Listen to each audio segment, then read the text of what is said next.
Hello everyone. In this video, I will guide you how you can make changes in your purchase entry document.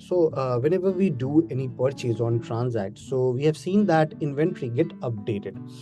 So as of now, it get updated on inward document, but we do have feature where you can switch it from inward to GRN as well. Let me show you how and in what case it is mainly used. So you need to go in settings module. On your left hand side in the very bottom you will get a settings module. Click on this. Now going below, please click on inventory option. Now once you go in inventory option, here is the entry into store document. Once I click on this entry into store document, please check currently it is on inward document. Now I can switch it to GRN by clicking like this and it will be get saved. So why it is used?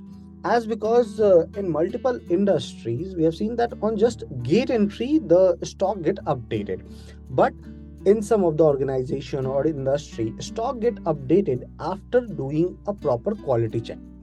Like the stock need to be checked, and then after if rejected they will go in rejected store, and then after they will get added to your inventory so that you can send them back through your purchase return delivery challan. So for that you can just click on this and switch it to GRN QIR, and then after once you will create GRN QIR, then after your stock will get updated in inventory. I hope this particular video will be very much helpful to you while making the changes. Have a good day ahead.